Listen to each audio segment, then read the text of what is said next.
Welcome back after the break. आप देख रहे हैं आज पाकिस्तान। आज ज़रा बात करेंगे, जो प्रोग्राम की शुरुआत में भी हमने कहा कि हर इख्तिताम अपने साथ बहुत सारी यादें लेके आता है और बहुत सारे पछतावे लेके आता है। साल 2021 है और यकीनन अब बल्कि चंद ही दिन रह गए, 3 दिन रह गए इसके ख़त्म होने में, तो लोगों को ये लगता है कि पछतावे बहुत ज़्यादा हैं। लंबी रिग्रेट लिस्ट है, ना घूम सके ना कुछ किया, बल्कि उल्टे पैसे भी ख़त्म हो गए, नेटवर्थ कम हो गई, डॉलर देखे कहाँ पहुँच गया है, इस तरह के बहुत सारे स्यापे हैं लोगों के। लेकिन आज हमने सोचा कि जब रिग्रेट्स के बारे में बात करें तो ये बड़ा अहम है कि क्या हम अपनी ज़िंदगी के पछतावों से कुछ सीखते भी हैं या नहीं। पछताना एक नेगेटिव इमोशन समझा जाता है। ऐसा लगता है कि आप गुज़रे कल को रिक्रिएट करने की कोशिश कर रहे हैं, माजी की किसी तकलीफ़ को दूर करने की का दावा करना चाहते हैं, या फिर अपना किया हुआ कोई अमल, अपना कहा हुआ कोई जुमला वापस लेना चाहते हैं। लेकिन जैसे कहते हैं ना, ज़बान से अदा हुई भी बात तो कमान से निकला हुआ तीर है, उसको वापस नहीं लिया जा सकता।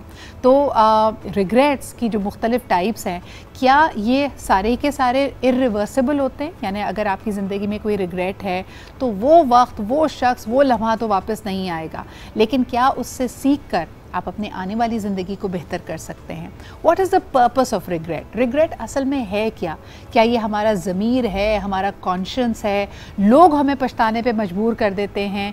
आपको एक तरह से अपनी आवाज़, मिसाल के तौर पे आपको एक नौकरी पसंद नहीं थी, लेकिन जब आपने वो नौकरी छोड़ दी और अगली जगह जहाँ पे भी आप गए आप वहाँ पे भी खुश नहीं हैं, तो लोगों आपको पछताने पे मजबूर कर देंगे कि देखा पिछला वाला ज़्यादा बेहतर था। क्या ये आपकी अपनी आवाज़ है या लोगों की सोच आप पे मुसल्लत की जा रही है? इस पर भी बात करेंगे। आज ही ज़बरदस्त पैनल हमारे साथ मौजूद है, यकीनन फ़ोन लाइंस भी खुली हैं। कॉल करके आप बताइए कि आपको किस चीज़ का पछतावा है, और ये माजी करीब में यानी 2021 में कोई अगर पछतावा रहा है तो वो भी शेयर कीजिए। हमारे पैनल में आज हमारे साथ मौजूद हैं और वेरी फेवरेट, मुझे बहुत अच्छा लगता है बिकॉज दीनी बात हो, साइकोथेरेपी का हवाला हो, लेटेस्ट साइंसेज हो, लॉ ऑफ अट्रैक्शन हो, सब पे ही एक तरह से एक अथॉरिटी है, दस्तरस रखते हैं। हमारे साथ मौजूद है इमरान भाई। बहुत बहुत शुक्रिया इमरान भाई वक्त निकालने के लिए। थैंक यू बेटा। और आप ही के साथ तशरीफ रखती हैं, she is a well known corporate trainer, learning and organisational development की दुनिया से वाबस्ता है। She is a member of the Carnelian family as well. हमारे साथ मौजूद है आयशा नवाब। अस्सलाम वालेकुम Ayesha, thank you for making time. Sidra, thank you so much for having me. अच्छा, मुझे ये बताइए, कोई फोरसी नहीं कर सकता था 2019 में कि इतना बड़ा जंजाल, वबाल कोविड के तौर पे आने लगा। कई लोगों ने इन्वेस्टमेंट्स की, कई लोगों ने एक्सपेंशन की तरफ गए। आपको याद होगा कई लोगों ने रिस्क लिया, नया बिजनेस शुरू किया, फिर जैसे कहते हैं सर मुंडाते ही ओले पड़े। कोविड में वो सब कुछ बंद हुआ। आपको लगता है कि उनमें से 100% लोग ही पछता रहे हैं आयशा, या कई लोगों ने उसको एज अ लर्निंग लिया और कई लोगों ने सर्वाइवल ऑफ द फिटेस्ट वाली स्ट्रैटेजी भी अपनाई? आई थिंक सिद्रा ऑनेस्टली ले रहे हैं सर्वाइवल के तौर पे वो तमाम चीज़ें। I think it has been a learning experience for a lot of us. I think ये जो 2021 का, इनफैक्ट आपने जब रिग्रेट्स की बात भी की, तो I think one of the regrets जो मैं कहूँगी वो यही हो सकता है एट दिस पॉइंट, इसके जब कोविड आया और उसके बाद एकदम से लॉकडाउन लगा और फिर लॉकडाउन थोड़ा सा लिफ्ट भी हो गया, एकदम से एक अफरा तफरी मच गई। लोगों ने कहा कि भाई ये बिज़नेस भी शुरू कर लेते हैं, ये चीज़ भी कर लेते हैं, ये सारा कुछ कर लेते हैं, and it just blew out of proportion basically. And I think that is one of the regrets, because moving forward जब हम 2022 की बात करते हैं तो हमें इस चीज़ में थोड़ी सी म्याना रवि लाने की ज़रूरत है कि खुदा ना खासा अब एक और variant is on the rise as well. अगर खुदा ना खास्ता वो दोबारा से आता है और फिर से लॉकडाउन लगता है और फिर से लॉकडाउन लिफ्ट भी होता है, तो डू वी पेस आवरसेल्व्स, किस तरह से अपने आप को म्याना रवि के साथ हम आगे लेके चले। I think that is one of the biggest learnings that we can take from 2000। अच्छा, कई लोग ये कहते हैं कि एक सर्वे किया गया इमरान भाई के मरते हुए लोग या जो बिस्तुल बिल्कुल मरने के करीब होते हैं, और उनसे जब पूछा गया कि ज़िंदगी के पछतावे क्या हैं, तो किसी ने ये नहीं कहा कि जी मैंने कम काम किया मुझे इस बात का पछतावा है, मैंने बड़ी गाड़ी नहीं चलाई, मैंने पैसा इकट्ठा नहीं किया। सब के सब अपने पर्सनल रिश्तों के बारे में बात करते हैं कि शायद मैंने अपनी फैमिली को इतना टाइम नहीं दिया, मैंने शादी नहीं की, मैंने अपने बच्चों को वक्त नहीं दिया। लेकिन जब हम ज़िंदगी की दौड़ में लगे हुए होते हैं, इन चीज़ों पे हम नहीं पछताते। इसकी क्या वजह है? क्योंकि हम बहुत तेज़ी से मूव कर रहे होते हैं ना, और हमारा focus minute to minute, second to second चल रहा होता है। जब हम बहुत ज़्यादा नैरो होते हैं तो हमें एक बड़ी पिक्चर नज़र नहीं आ रही होती, और जब बड़ी पिक्चर नज़र नहीं आ रही होती तो बहुत सारी चीज़ें इग्नोर कर देते हैं, और हम एक उस तेज़ी से भाग रहे होते हैं जहाँ पे हम एक बहुत ही छोटे अपनी ज़ात के अंदर सिर्फ मगन होते हैं। इसीलिए कहते हैं कि अगर आपको बहुत अच्छी सोच चाहिए तो आप कट ऑफ करके और पहाड़ की चोटी पे जाके जरा खुले आसमान की तरफ देखें तो शायद बहुत बड़ी पिक्चर आपको अपने अंदर की भी नजर आनी शुरू हो जाए। अगर स्मॉग ने और फॉग ने इजाज़त दी आपको। इमरान भाई ये बताइए कि आपकी प्रैक्टिस में आपने क्या नोटिस किया है, लोग सरमाया लुट जाए या खो जाए उस पर ज़्यादा परेशान होते हैं या वक्त ज़ाया हो जाए, वक्त बर्बाद हो जाए तो उस पर ज़्यादा पछताते हैं? बेटा हकीकत थोड़ी तल्ख है, हम बड़े मादा परस्त हो गए और इस वक्त जितने भी केसेस आते हैं वो अपने पैसों या मादा परस्ती को ही रो रहे होते हैं। हाँ। और वो ये नहीं सोच रहे होते कि मतलब मैं एक छोटी सी एग्जांपल देता हूँ। एक 15 साल के बच्चे को लेकर आए जो 2.5 साल से शदीद नशा कर रहा है और माँ ये कह रही है कि ये बताएं कि इसका O लेवल कैसे क्लियर होगा। अब अंदाज़ा करें कि उसकी प्रायोरिटी क्या है कि O लेवल कैसे क्लियर होगा। उसकी ये कहीं प्रायोरिटी नहीं है कि 15 साल का बच्चा जो 12.5 साल की उम्र से नशा कर रहा है उसका हाल क्या होगा। सही। तो अब हमारी जो बेसिकली तरजीहात हैं वो बड़ी मुख्तलिफ हो गई हैं। वक्त का खुदा पैसा है और सारी दुनिया उसी के पीछे भाग रही है। और इस कोविड ने बहुत चीज़ें हमें सर्वाइवल की सिखाई होंगी, लेकिन एक चीज़ बहुत ही बेकार सिखा गया हमें, और वो बेकार हमें ये सिखा गया कि हर काम जल्दी जल्दी करना है और लॉन्ग टर्म प्लानिंग की कोई ज़रूरत नहीं है। आज ही काटो, आज ही कमाओ, आज ही कुछ करो, बस आज ही समेट लेना है। जो है आज है, कल का पता नहीं। लेकिन आयशा, मैं पर्सनल रिलेशनशिप्स पे आना चाहूँगी और the reason why I brought up the subject of time कि आप देखें कि अगर किसी की शादी ख़त्म होती है, मंगनी ख़त्म होती है या कोई आपसी अंडरस्टैंडिंग थी, रोमांटिक अंडरस्टैंडिंग थी and for what ever reason वो रिश्ता आगे नहीं बढ़ा, उसमें बेशुमार तलखियाँ हो सकती हैं। उसमें ये बात भी हो सकती है कि भाई तुमने मुझे ऐसी बात क्यों कही, काफ़ी तल्ख कलामी हुई, एक्सेट्रा एक्सेट्रा।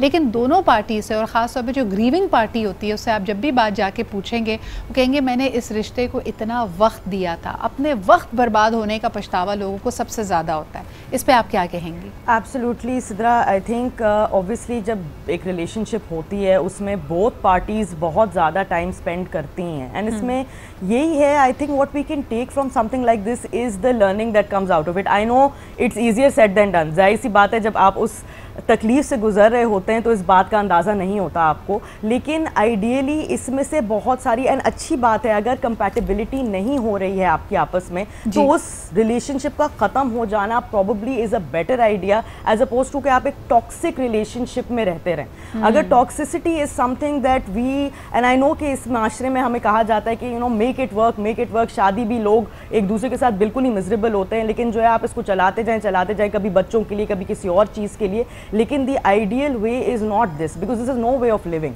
टॉक्सिक सिचुएशन में रहने से बिल्कुल कोई फ़ायदा नहीं होता और इसमें से जो लर्निंग आपकी निकल रही है just it's all right, time गुजरा ठीक है, जैसा भी गुजरा आप उसमें से कुछ सीख के निकले और आप ये देखिए कि आगे if you have to enter another relationship तो उसमें से what are some of the things that you can use अपनी इंप्रूवमेंट। एब्सोल्युटली। और लर्निंग में ना सबसे बड़ी जो चीज़ होती है, जो सबसे ज़्यादा बहादुरी आपने करनी होती है कि आप अपना पार्ट भी इस पूरे इक्वेशन में एक्सेप्ट करें। इस पर बात करते हैं जी। पहले कॉलर हमारे साथ है, उनसे बात कर लेते हैं पहले। हेलो, अस्सलाम वालेकुम। वालेकुम सलाम जी सिद्रा, मैं बिलाल भट्ट बोल रहा हूँ लाहौर से। जी बिलाल, और आपका शो बड़ा अच्छा देखता हूँ और 2021 में जो सबसे बड़ा पछतावा रहा न सिर्फ मेरा बल्कि पूरे दुनिया का वो कोविड रहा है। सही। जिससे बिजनेसेस भी बड़े खराब हुए हैं और लोगों की घरेलू जिंदगी भी बड़ी खराब हुई है और माशी प्रॉब्लम्स भी बहुत हुई हैं। लेकिन मुझे बताएं बिलाल साहब, कोविड तो हमारे इख्तियार में नहीं था ना, इट वाज एन एक्सटर्नैलिटी। कभी आपने ज़िंदगी में कोई ऐसा पछतावा फेस किया है जो आपकी अपनी रॉन्ग डूइंग थी, जिस पे आप जिम्मेदारी लेते हो कि यार ये गलती मुझसे हुई और अब मैं इस पे पछता रहा हूँ? जी जी जी, बस वो गलती मुझसे ये हो गई कि मैंने अपनी बड़ी अच्छी गाड़ी और बड़े कम रेट पे भेजी थी, जिससे मुझे बड़ा अफसोस हुआ। फिर वही सरमाए की बात कि थोड़ा रुक जाते तो ज़्यादा अच्छी कीमत मिल जाती। जी जी, बहुत शुक्रिया बिलाल साहब कॉल करने के लिए। अच्छा इमरान भाई, ये जो अभी हम बात कर रहे हैं ना कि खुद अपनी जिम्मेदारी लेना वो लोग नहीं कर पाते। आप ये देखें, मुझे बड़ी अजीब सी बात लगती है, वही जो आयशा से भी मैंने रिलेशनशिप्स वाली बात की, 4 साल मंगनी रह के अगर ख़त्म होती है या 2 साल रिश्ता रह के अगर ख़त्म होता है तो ख़वातीन अमूमन मर्द को ब्लेम कर रही होती है कि तुमने मेरा वक्त ज़ाया किया, अगर तुमने नहीं शादी करनी थी तो मुझे पहले बता देते, मेरा वक्त क्यों ज़ाया किया। आप इसको कैसे देखते हैं? अगली पार्टी ने वक्त ज़ाया किया होता है या हम खुद अपना वक्त बर्बाद कर रहे होते हैं? बेटा मेरे पास एक बड़ा इन्फ्लक्स है और हम अपने इंटरनल ग्रुप्स में अपने डिस्कस भी कर रहे हैं यूनिवर्सिटीज़ के अंदर कि ज़्यादातर अब जो फैमिलीज़ आ रही हैं जी, वो 25-25 साल के रिलेशन में, 20-20 साल के, 15-15 साल की शादी के रिलेशन में, और कह रहे हैं कि जी हम एक तो मुतमईन नहीं है और हमने तो वक्त ज़ाया किया। जो अभी आपने जुमला कहा ना, लिटरली ऐसा लगता है आपने उन्हीं से सुना है। वो कहते हैं कि हमने अपना वक्त ज़ाया किया। मैंने कहा जी 15 आपके बच्चे हो गए माशाल्लाह, ग्रोन अप हो गए, आप आगे जो है वो बढ़ अपनी लाइफ के अंदर सेटल डाउन हो गए, आप कह रहे हैं वक्त ज़ाया किया। हाँ, कोई खुशी हासिल नहीं हुई, 30 साल में कोई खुशी हासिल नहीं हुई। इसका मतलब ये है कि वो अपने से मुतमईन नहीं है। सही बात सारी ये है कि ये जो भी शख्स इतनी लंबी रिलेशनशिप के कहने के बाद भी, अगर ये रखने के बाद भी ये कहता है, इसका मतलब है वो अपने से मुतमईन नहीं है, कुछ खालीपन है जो अब उसको अपने अंदर नजर आ रहा है कि इसको भरना चाहिए, और वो शायद अब चॉइसेस जो है वो ढूंढ रहा है। अच्छा, इस पे ज़रा डिटेल में बात करते हैं, क्योंकि नंबर 1 ये है कि चलें अगली पार्टी फिकल भी हो सकती है, आपको लारा लप्पा भी दे सकती है, आपको ट्रक की बत्ती के पीछे भी लगाए रखा है उन्होंने, लेकिन सवाल ये है कि आप अपने साथ कितने मुखलिस थे। यानी कहीं ना कहीं तो आपकी अपना जहन, अपनी अक्लो शऊर भी आपको कह रहा होगा ना कि देखो साल भर से मैं इंतज़ार कर रहा हूँ, 2 साल गुजर गए हैं, 2.5 साल गुजर गए हैं, लेकिन बात आगे नहीं बढ़ रही। और जब तक आप खुद स्टैंड नहीं लेंगे अपने लिए, कोई और नहीं लेता, तो आप अगले के रवैये पे पछता रहे हैं या अपने अंदर उस हिम्मत की कमी पे पछता रहे हैं, ये बड़ा अहम सवाल है। इस पे बात करते हैं जी एक छोटे से ब्रेक के बाद।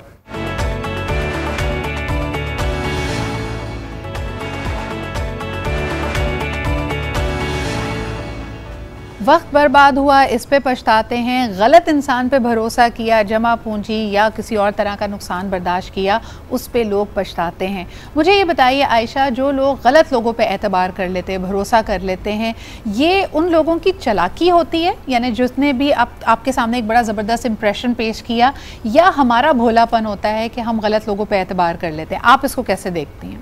I think Sidra honestly again दोनों पार्टीज़ की इसमें कोई ना कोई इन्वॉल्वमेंट होती है। हाँ. कभी कभी हम लोग बहुत ज़्यादा नाइव हो जाते हैं एंड दूसरे लोगों को लगता है कि दे कैन जस्ट ऐसे ही आपके साथ कोई भी वो जो कहते हैं ना बस एक सलूक ख़राब कर सकते हैं, दे फील कि they can get away with it. और यहाँ पे वो सबसे बड़ी प्रॉब्लम आती है कि you should be in control ideally. जाहिर सी बात है, it's again like I said, पहले भी मैंने यही बात मेंशन की थी, it's easier said than done. आपको ऑब्वियसली उस वक्त ये महसूस नहीं होता और आपको लगता है कि यार सब चीज़ें बहुत अच्छी हैं, और बाद में आपको ये बात का एहसास होना शुरू हो जाता है कि somebody is actually taking you for granted। तो इसमें यही होता है कि where do you draw the line, like I again mentioned toxic relationships, वो बॉर्डर लाइन, वो जो एक बड़ी थिन लाइन होती है, उसको समझना बहुत ज़्यादा ज़रूरी होता है कि जब कोई आपका गैर ज़रूरी तौर पे फ़ायदा उठा रहा होता है, वो एक इनिशियल एक इंट्यूशन ज़रूर आता है आपके दिमाग में। अब आपके ऊपर है कि do you respond to that intuition और do you completely reject it and you are like यार ये तो it's a one off incident. So this is something that you need to be a little conscious of also. अच्छा जी, एक collar हमारे साथ है, उनकी भी बात सुन लेते हैं। हेलो, अस्सलाम वालेकुम। अस्सलाम वालेकुम जी, कौन साहिबा कहाँ से बात कर रही हैं? मैं मिसेस रफत बात कर रही हूँ कराची से। जी मिसेस नुसरत, क्या कहेंगी? जी, जो अभी आपके पास टॉपिक है वो बिल्कुल ठीक, मैं वैसे बिल्कुल एग्री करूँगी 100% कि जब हम किसी को जज कर रहे होते हैं तो समटाइम्स सही करते हैं, समटाइम्स गलत भी कर रहे होते हैं। सही। और उसका इम्पैक्ट हमारी ज़िंदगी में बहुत ज़्यादा होता है, लेकिन हम कभी कभी दूसरों को बहुत ज़्यादा स्पेस दे देते हैं। मुझे ये बताइए कि जब हम पछताते हैं उनसे नुकसान उठाने के बाद, तो हमें अपने आप पे गुस्सा आ रहा होता है कि मैंने ये बेवकूफ़ी क्यों की, या हमें उन पे गुस्सा आ रहा होता है कि उन्होंने हमारे साथ ये बदसलूकी क्यों की?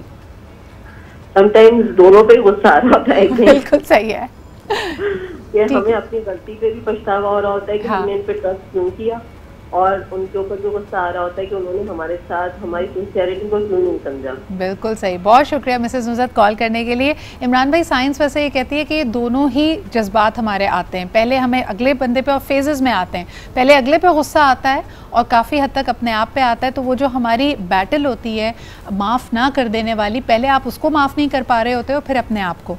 लेकिन मुझे ये बताइए, जब हम पछतावे की बात कर ही रहे हैं, खामोश रहने वाला कम पछताता है या गुस्से में जज्बाती होकर बोलने वाला ज़्यादा पछताता है?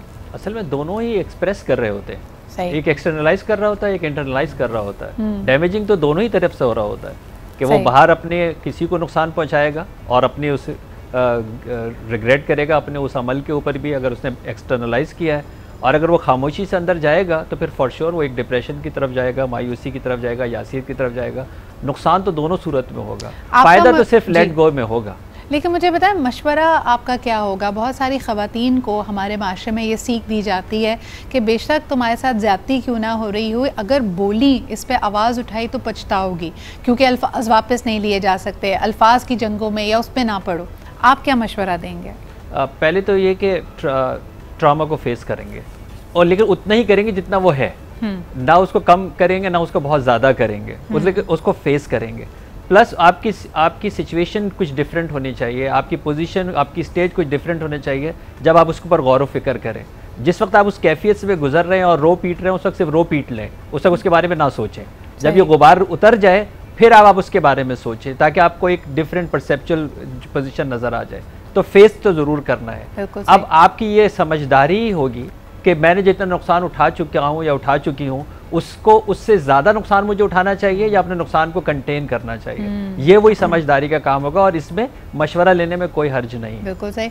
अच्छा इमरान भाई, एक और भी इसका पहलू निकलता है कि अभी तक हम जब पछताने की बात कर रहे हैं तो हम कह रहे हैं कि हमारी किसी गलती, हमारा अमल, हो सकता है शऊरी तौर पे या लाशऊरी तौर पे हमसे कोई ख़ता हो गई है जिस पे हम पछता रहे हैं। लेकिन कई दफ़ा आप ये देखेंगे कि कोई ज़रूरत नहीं है पछताने की, लेकिन पछतावा आप पे मुसल्लत किया जाता है। मिसाल के तौर पे कोई ख़ातून है, अगर उसका मिसकैरेज होता है या उसकी बेबी की डेथ हो जाती है, तो आप ये देखें कि माशरा, घर वाले उसको खामख़ा कसूरवार समझ लेते हैं और आप पे ये पछतावा मुसल्लत करते हैं। वो बेचारी इसी ग्रीफ में रहती है कि काश मैंने फ़लाना कदम ना उठाया होता, शायद मैं चांद ग्रहण में बाहर निकल गई थी। यानी इस किस्म की फरसूदा ख्यालात उसको पछताने पर मजबूर करते हैं। इस पर आप क्या कहेंगे? आप किसी अच्छी मुस्तनिद गायनेकोलॉजिस्ट से पूछ लीजिए, वो ये कहेगी कि बहुत बार ये जो मिसकैरेज है ये रहमत होता है, कि वो इसलिए जो है वो डिज़ोल्व हो गया कि आगे आने वाला बेबी ना अपने लिए बेहतर होता ना माँ के लिए बेहतर होता। सही। तो अगर आप इसी तरह अगर ऐसी कोई मुखलिस गायनेकोलॉजिस्ट से अपनी सास अम्मा को मिलवा दें तो मेरे ख्याल में वो ज़्यादा अच्छा समझा सकेंगी जितना आप अपने ऊपर जुल्म कर रही हैं। कि ये अल्लाह की बहुत बेहतरी होती है इस वाले खुसूसी केस में। और वो बच्चियाँ जिनको 2-3 बार मिसकैरेज हो गया, उसका कहीं ये मतलब नहीं है कि आप कंसीव नहीं कर सकते।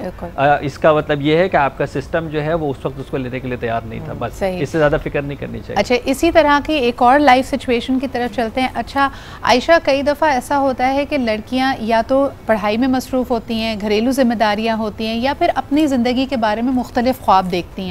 तो अगर उन्होंने कुछ रिश्ते रिजेक्ट कर दिए होते हैं या बात नहीं बनी होती, और फिर वक्त के साथ अगर उनके म्यार के रिश्ते नहीं आ रहे होते या उनको कुछ समझ नहीं आ रहा होता, तब भी लोग उनको बार बार एक तरह से जो हमारे यहाँ सोसाइटल प्रेशर्स हैं वो खामखा पछताने पे मजबूर करते हैं कि देखा उस वक्त दिमाग बहुत चढ़े हुए थे, समझ नहीं आता था, हर एक को रिजेक्ट कर देते थे। ऐसी ख़वातीन को आप क्या मशवरा देंगे? ये ऑनेस्टली सिद्रा बहुत मतलब इस तरह के केसेस काफ़ी ज़्यादा हैं एट दिस पॉइंट, लेकिन आई फील लाइक ख़वातीन को पता इनहेरेंटली होता है कि जब वो किसी को रिजेक्ट या एक्सेप्ट करते हैं तो देन दे नो कि भाई हम किस ट्रैक पे चल रहे हैं ना right now, because a career for them, for some women it's very important. जैसे for me one of the core things, जब मेरी शादी हो रही थी मैंने कहा था कि यार ठीक है बच्चे वगैरह घर बार ये मेरी रिस्पॉन्सिबिलिटी है, but at the same time I do want to have a career as well. मेरा इस तरह की ख़वातीन को जिनको लोग बहुत ज़्यादा प्रेशराइज करते हैं कि देखो you should regret this and you should feel bad about it, वो जब रिश्ता आ रहा था तो तुमने क्यों नहीं, why didn't you go for it. I think they need to stand up for themselves, stand up for their choices, because again control जो है ना दैट लाइज विद यू। आप कोशिश, जो भी लोग कह सकते हैं, लोग तो 50 बातें करेंगे, उनका काम ही है कि वो आपको बोले and they bring you down. अच्छा, इसी सिचुएशन को थोड़ा सा पलट लेते हैं इमरान भाई। कई दफ़ा ऐसे रिश्तों का जो बेजोड़ होते हैं, जो नज़र आ रहा है कि लड़का और लड़की की वैल्यू सिस्टम्स, उनके ख्वाब, उनको ज़िंदगी का देखने का नज़रिया बिल्कुल मुख्तलिफ है, मुसल्लत कर दी जाती है, दबाव के आके शादी की जाती है समझ के कि आगे सब ठही हो जाएगा, और जब आगे जाकर सब कुछ सही नहीं होता तब वो वालिदैन पछताते हैं कि अपनी बेटी को किस जहन्नुम में उन्होंने धक्का दे दिया। आप उनको क्या कहेंगे? मेरे ख्याल में ये सिलसिला जहालियत बंद होना चाहिए। ये कुल्ली इख्तियार है। आज के लड़के और लड़की इतने बेवकूफ़ नहीं हैं कि चाहे वो गाँव में भी रह रहे हों तो उनको ये समझ ना हो कि मेरे लिए क्या सही है और मेरे लिए क्या सही नहीं है। ज़रूर आप उन्हीं को जो है वो मौका दीजिए, वालिदैन ज़रूर जो है वो गाइड करें, वालिदैन ज़रूर अपनी मोहब्बत का इजहार करें, लेकिन मुसल्लत करने का दौर ना दीन इजाज़त देता है, ना दुनिया इजाज़त देती है, ना अखलाकियात इजाज़त देती है, ना कानून इजाज़त देता है। इसके लिए डेफिनेटली कोई ना कोई नुकसान उठाएगा, और अनफॉर्चुनेटली वो बच्ची ही हमारे माशरे में ज़्यादा नुकसान उठाती है। और इसलिए तो मैं तो वालिदैन को कहूँगा, आप क्यों गुनाहगार हो रहे हैं ये काम करके, अल्लाह की नज़र में भी गुनाहगार हो रहे हैं और कानून भी तोड़ रहे हैं। क्या फ़ायदा आपको, अगर आप बच्ची से इतना ही प्यार करते हैं तो उनको वो इख्तियार दे दें जो उनका कुल्ली इख्तियार है। बिल्कुल, और इसी में मेरे ख्याल में बहुत सारे और इसमें इश्यूज़ आ जाते हैं, जैसे घरेलू तशद्दुद का मामला। अगर आपको पता है कि आपकी बेटी पे तशद्दुद हो रहा है और आप उसको जानबूझ के समझा बुझा के बार बार वापस भेजते हैं एक ऐसी जगह पे जहाँ पे उसकी जान और माल और उसकी अपनी ज़ात की हिफाजत नहीं है, तो कल को अगर कोई इंतहाई कदम होता है या बच्ची जान से चली जाती है, तब आपका पछतावा ज़िंदगी भर आपका साथ नहीं छोड़ेगा। एक कॉलर हमारे साथ हैं, आइए उनकी बात सुनते हैं। हेलो, अस्सलाम वालेकुम। वालेकुम सलाम। सिद्रा इकबाल कैसी हैं? मैं बिल्कुल ठीक ठाक। आया, आप कैसे हैं? और बताइए, क्या आपकी लाइफ में कोई रिग्रेट्स हैं?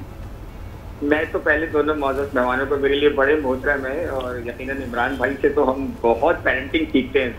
अच्छा, रिग्रेट तो सिद्रा मैं कभी भी नहीं करता। अल्हम्दुलिल्लाह मैंने तो अपनी नेचर ऐसी बना ली है कि अल्लाह का शुक्रिया अदा करता हूँ। रिग्रेट मुझे कुछ भी नहीं होता। हाँ, अनफॉर्चुनेटली कुछ ऐसी बातें होती हैं जो आपको हर्ट करती हैं, लेकिन मैं उसको बाईपास कर देता हूँ, क्योंकि उससे फिर मैं पॉजिटिव नोट पे ले आता हूँ। तो अगर यही जीने का तरीका है, अगर आपने रिग्रेट में जिंदगी गुजारी तो आप डिप्रेशन में चले आते हैं। लेकिन तो एक सिचुएशन मैं आपको देती हूँ ना, कि आए दिन हम वाकयात सुन रहे हैं खुदकुशी के। जब हमारा कोई प्यारा इस तरह का इंतहाई कदम उठाता है या हमें पता चलता है, तो हमें ना चाहते हुए भी हम गिल्ट में जाते हैं, हमें रिग्रेट होती है कि यार काश हम उसका पता कर लेते, उसका हाल अहवाल जान लेते, अरे कल तो मिला था, बिल्कुल सही था। आप क्या कहेंगे इस पे? Sidra, it is a very important question by you. I want to say that ये बहुत इंपॉर्टेंट इशू। मैं तो हमेशा इस चीज का हमेशा एहसास करता हूँ कि आपके इर्द गिर्द के लोग अगर आइसोलेट हुए, अगर किसी तकलीफ में, अगर आपने उनकी जिंदगी में उनको नहीं पूछा, उनकी तकलीफ पे नहीं पहुंचा, तो आप भी उसके हिस्सेदार होंगे। अगर वो खुदकुशी करता है तो जिम्मेदारी आप पे भी आयद होती है। ये बहुत इंपॉर्टेंट इशू। मैं इसके बारे में यही सवाल करना चाहता हूँ इन दोनों से कि देखिए, अगर कोई शख्स मेरे इर्द, जैसे मैं प्रैक्टिस करता हूँ, क्योंकि मेरे घर में ऐसे मतलब मेरे भाई के साथ ऐसा हो चुका है वो बेचारा कोमा में चला गया था, और क्योंकि उसकी कुछ ऐसी प्रॉब्लम्स आ रही जो हमने नोट नहीं की होंगी शायद। तो मैं ये सवाल करता हूँ, आपके इर्द गिर्द लोग हैं, अगर कोई एब्नॉर्मल बिहेवियर करते हैं, कोई ज्यादा बात नहीं कर रहा, अच्छा खासा बोलने वाला आपके साथ मिल नहीं रहा, तो क्या आपका हक नहीं बनता कि आप कैसे उनको आपको उस वक्त क्या करना चाहिए? बिल्कुल, बहुत बहुत शुक्रिया आया कॉल करने के लिए। हमें बढ़ना पड़ा है, एक छोटे से ब्रेक की तरफ वापस आते हैं, तो इमरान भाई से भी पूछेंगे, इस तरह का सदमा, इस तरह का शौक यकीनन हमें अनहिंज कर देता है और हम उसके होल से फिर निकल नहीं पाते। लेकिन पछतावे के बारे में मजीद बात करते हैं एक छोटे से ब्रेक के बाद।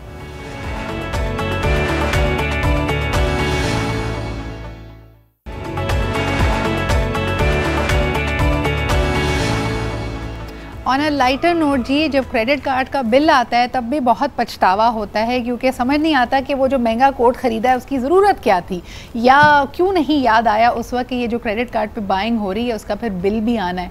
इमरान भाई, उस पछतावे के बारे में आप क्या कहेंगे? एंजॉय करना चाहिए जनाब, एंजॉय करना चाहिए। हाँ। अभी रिसेंटली मेरे साथ हुआ, बेटे को मैं सूट जो है वो शूज़ दिलाने के लिए लेके गया था तारिक रोड पे जी। तो वो उन्होंने मुझे ठीक ठाक घेर घार के 4-5 सेल्समैन ने मुझे एक जूता पहना दिया। कह लगे सर आप ले लें सर, आप बहुत अच्छा लगेगा। अच्छा, मैंने ऑब्वियसली पे करके घर पे आ गया।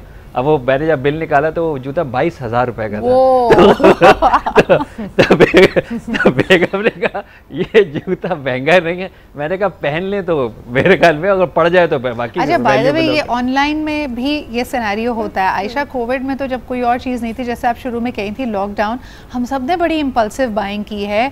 और जिस तरह लोग कह रहे थे कि 2021 अगर आपने एयर फ्रायर लिए बगैर गुजार दिया तो ये आपकी बहुत बड़ी अचीवमेंट है। इस पर आपने आपको खुद शाबाशी दीजिए। क्या कहेंगे इस पे? ऐसे ही है सिद्रा, आई थिंक मैं खुद भी गिल्टी हूँ इस चीज की। आपने भी लिया है? बहुत ज्यादा एयर फ्रायर तक तो नहीं पहुंचे, लेकिन बहुत सारी इम्पल्सिव बाइंग हम लोगों ने की है। There has been clothes, there has been makeup, a lot of makeup. पता नहीं क्यों, वैसे नहीं खरीदेंगे ऐसे जाके, लेकिन और जब कहीं जाने को भी नहीं था, यानी एक तो होता है ना कि आप किसी तकरीब के लिए उसकी प्लानिंग कर रहे हैं। मुझे किसी की बड़ी अच्छी मीम लगी थी, उन्होंने कहा कि क्या मैंने लॉकडाउन के दौरान जब बड़ा क्वारंटीन कुकिंग का शौक सबको चढ़ा हुआ था, मैंने ब्रेड पुडिंग नहीं बनाई है, बनाना ब्रेड नहीं बनाई है, तो क्या मेरा लॉकडाउन कबूल होगा? ये एक बहुत बड़ा सवाल है लोगों के लिए। लेकिन अच्छा, पर्सनालिटी टाइप्स भी होती हैं। इमरान भाई ये बताइए कि अक्सर जो नौकरी पेशा लोग होते हैं उनको लगता है कि जिस जगह वो नौकरी कर रहे हैं, भाई सेठ साहब को तो समझ नहीं आती, हमें कारोबार की बड़ी अच्छी समझ लग गई है, हम अपना कारोबार करेंगे।